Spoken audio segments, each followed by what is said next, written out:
በነፃ ገብታችሁ የኢትዮጵያ ውስጥ ነው እንደሚያስብል ቦታ ላሳያችሁ። ዛሬ በአማን ፕሌስስ ማዕድን ሚኒስቴር ውስጥ የሚገኝ ሚውዚየም ተገኝቼ ነበር። በውስጡም ኢትዮጵያ ውስጥ በተለያዩ ቦታ የሚገኙ የከበሩ ድንጋዮች፣ ጨው፣ ወርቅ፣ ሸክላ አፈር እና የተለያዩ ንጥረ ነገሮችን ማየትና ስለነሱ ማወቅ ትችላላችሁ። በውስጡ ምንም አይነት አስጎብኚ የሌለ ሲሆን ዘመኑ ያካበተውን በሮቦትና ኤአይ የተደገፉ ሙሉ መረጃ የሚሰጡ አሉ።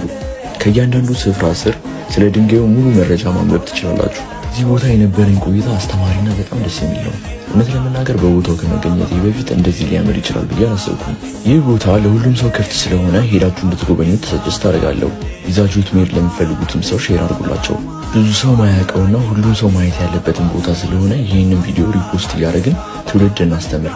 አድራሻው የሚገኘው ከሳሊተ ምህረት አደባባይ የወሰን መንገድ ላይ ከመግባታችሁ በፊት ታገኙታላችሁ። ለማንኛውም ጉግል ማፕ ተጠቀሙ። ተጨማሪ ቦታዎችንም ለማየት ፎሎ ማድረግን እንዳትረሱ። በነፃ ገብታችሁ የኢትዮጵያ ውስጥ ነው እንደሚያስብል ቦታ ላሳያችሁ። ዛሬ በአማን ፕሌስስ ማዕድን ሚኒስቴር ውስጥ የሚገኝ ሚውዚየም ተገኝቼ ነበር።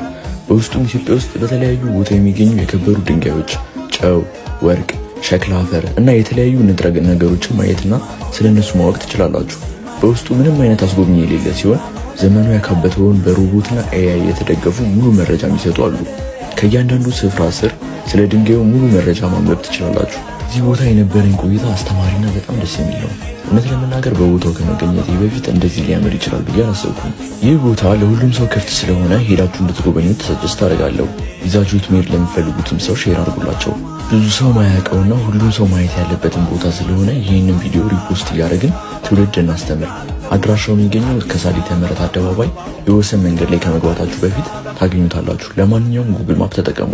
ተጨማሪ ቦታዎችንም ለማየት ፎሎ ማድረግን እንዳትረሱ።